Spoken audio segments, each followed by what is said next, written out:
اب وقت آ گیا ہے کہ ہم اپنی سائیڈ کی کہانی جو ہے وہ سامنے رکھیں، اور ساتھ ہی انہوں نے کہا کہ ہم یہ چاہتے ہیں کہ یہ جو ریٹائرڈ ججز والا آپ کر رہے ہیں، یہ ریٹائرڈ ججز والا معاملہ نہیں چلے گا، بلکہ آپ تمام ججز کے اوپر مشتمل، جو سپریم کورٹ کے تمام ججز ہیں ان کے اوپر مشتمل، یا سپریم کورٹ کے جو موجودہ ججز ہیں ان پر مشتمل جو ہے ایک جوڈیشل کمیشن بنائیں، یعنی حاضر سروس لے کے آئیں، نہ کہ ریٹائرڈ حاضر سروس کو وہ دے سکتے ہیں۔ دوسرا، اسد کیسر جو ہے پاکستان تحریک انصاف کے، وہ یہ کہتے ہیں کہ جناب دیکھیے یہ مفاہمت نہیں، مزاحمت کا وقت ہے اور قانون کی بالادستی کے لیے ہمیں باہر نکلنا ہوگا۔ ایون انہوں نے تو یہ مشورہ دیا ہے علی امین گنڈاپور کو کہ آپ وفاقی حکومت کے ساتھ اپنا رابطہ ختم کر دیں، جلد بڑی تحریک شروع کرنے جا رہے ہیں اور عوام کو بھی ہمارا ساتھ دینا پڑے گا، لیکن میرے خیال سے اگر آپ علی امین گنڈاپور کو یہ کہہ رہے ہیں رابطہ ختم کر دیں تو یہ کوئی زیادہ ٹھیک نہیں ہے۔ اس کی وجہ کیا؟ اس کی وجہ یہ ہے کہ کیا علی امین گنڈاپور جو ہیں وہ اپنی ذات کے لیے کوئی تعلق رکھ رہے ہیں، کوئی اس قسم کی چیز ہے؟ تو میرا خیال نہیں ہے۔ اب یہ ان کا کام یہ ہے کہ وہ وہاں پہ صوبے کے پیسے لینے ہیں، صوبے کے حقوق ہے، تو ظاہر ہے جیسے تعیناتیاں کرنی ہے، چیف سیکرٹری کا تقرر نہیں ابھی تک ہو سکا، آئی جی کی تقرری نہیں ہو سکی، تو آپ کو یہ کرنا پڑے گا۔ لیکن اس حوالے سے کور کمیٹی میں یہ فیصلہ ہوا ہے کہ پیر کے روز سے پاکستان تحریک انصاف جو ہے وہ روزانہ کی بنیاد کے اوپر احتجاج کرے گی، اور یہ احتجاج پورے ملک میں ہوگا اور اسلام آباد کے اندر بالخصوص ہوگا۔ لیکن اس سے ایک بڑی ڈیولپمنٹ جو عمران خان نے ایک تگڑا فیصلہ کیا، میں آپ کو بتانا چاہتا ہوں۔ ایک تو ٹکٹس کا مسئلہ تھا، جیسے ڈھانڈلا کا ٹکٹ بھکر والا وہ ودرا کیا گیا ہے، پھر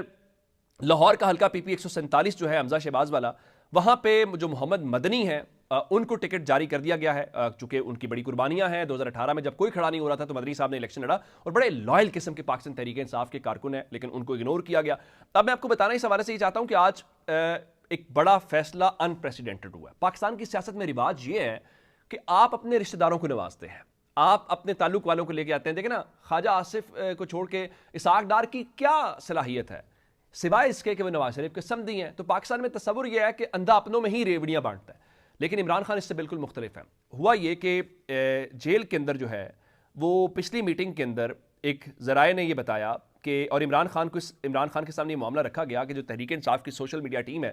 ان کو بعض اوقات جو ہدایات ہیں وہ ان کی جو ہمشیرہ علیمہ خان ہیں وہ دیتی ہیں،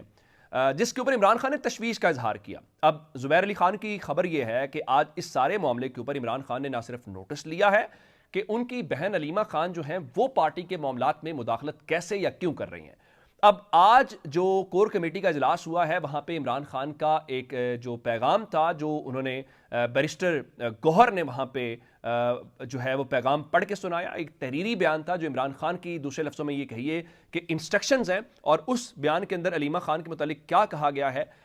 یہ کہا گیا ہے کہ تحریک انصاف کے جو تمام تر معاملات ہیں وہ پاکستان تحریک انصاف کی کور کمیٹی طے کرے گی، اور پارٹی کور کمیٹی ارکان کے علاوہ کسی بھی فرد کو پارٹی کے حوالے سے ہدایات نہیں دی جائیں گی، اور نہ ہی کور کمیٹی کسی سے ہدایات لے گی۔ میرے خیال سے یہ صرف عمران خان ہی کر سکتے ہیں، پاکستان کے اندر کوئی اور یہ نہیں کر سکتا، ورنہ کوئی میرے جیسا یا آپ جیسا ہوتا تو کہتا ہے ٹھیک ہے بھائی میں اس وقت جیل کے اندر ہوں اور میری ہمشیرہ جو ہے وہ ہمارے معاملات کو دیکھ رہی ہیں تو بالکل ٹھیک ہے، وہ چلا رہی ہیں۔ لیکن مسئلہ یہ ہے کہ عمران خان ایسا کام ہونے نہیں دیتے، اور انہوں نے اس بارے میں کہا کہ آپ ایسا بالکل بھی نہیں کریں، کور کمیٹی خود سے فیصلے کرے، کسی اور کو اس بارے میں کوئی جو حیثیت ہے وہ نہیں کرنے دیں گے۔ اچھا، اب چونکہ میں نے آپ کو کہا کہ ججز والا معاملہ، تو ججز والے معاملے کے اندر ایک اور بھی رخ آیا،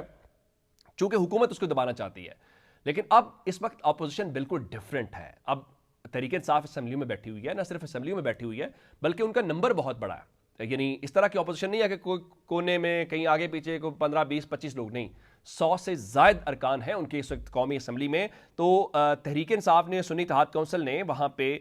جو ججز کے خط ہیں اس پر بحث کے لیے باقاعدہ ایک تحریک التوا جمع کرا دی ہے، اور یہ کہا گیا ہے کہ جو اس قومی اسمبلی کی معمول کی کارروائی ہے اس معمول کی کارروائی کو روک دیا جائے، اور جو ججز کا خط ہے اس کے اوپر بحث کی جائے۔ اور اس کے علاوہ ان کا جو سپریم جوڈیشل کونسل کو خط میں عدلیہ کے امور کی مداخلت کا ذکر ہے، اس لیے آزاد عدلیہ کی بالادستی کے لیے ضروری ہے، اور ساتھ ہی انہوں نے ایک بار پھر جو شفاف جوڈیشل کمیشن اور جوڈیشل تحقیقات ہیں اس کا بھی مطالبہ کیا ہے۔ میرا خیال یہ ہے کہ اس معاملے کو آپ جتنا دباتے جائیں گے یہ معاملہ اتنا ہی آگے چلتا جائے گا، اور شہباز شریف حکومت اگر ڈکار مارنا چاہتی ہے یا ان کا خیال ہے کہ اس معاملے کو وہ دبا لیں گے، میرا خیال ہے کہ وہ دبا نہیں پائیں گے، اور پاکستان تحریک انصاف نہ ہی اس کو دبانے دے گی۔ آپ ذرا اندازہ لگائیے نا کہ ابھی عمران خان ان کے حواس پہ کتنے سوار ہیں۔ دو ڈیولپمنٹس آپ کو بتانا چاہتا ہوں۔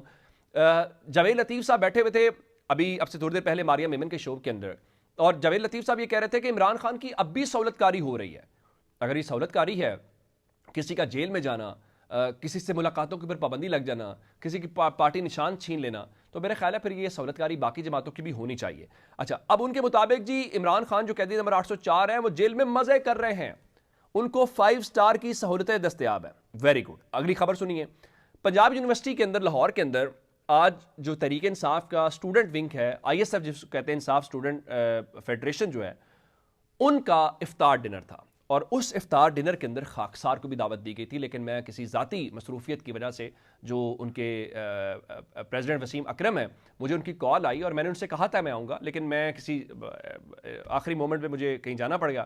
تو میں وہاں پہ نہیں جا سکا۔ اب پنجاب یونیورسٹی کے اندر ہاسٹل نمبر 1 ہے، اس کے سامنے گراؤنڈ ہے، اس گراؤنڈ کے اندر انہوں نے افطار ڈنر رکھا ہوا تھا، جس سے میں نے کہا مجھے بھی دعوت وہاں پہ آئی تھی کہ آپ آئیے، آپ ہمارے مہمان بنے۔ تو اس دوران وہاں پہ پولیس نے چھاپا مارا ہے، اور آئی ایس ایف کے مطابق ان کے جو وہاں پہ تھانہ مسلم ٹاؤن لگتا ہے، وہاں پہ 5 لوگ ان کے گرفتار کر کے جامعہ کے جو صدر وسیم اکرم سمیت باقی جو لوگ ہیں ان کو لے گئی ہے۔ اب مجھے یہ بتائیے، کیا اس ملک کے اندر افطار ڈنر یا افطار ظاہر ہے کرا اس مبارک مہینے کے اندر، کیا وہ بھی جرم ہے؟ کیا تحریک انصاف کو یہ بھی اجازت نہیں ہے؟ میں آپ کو ایک خبر اور دے دیتا ہوں، لیکن ظاہر ہے ہم نے تحریک انصاف کو سبق سکھانا ہے۔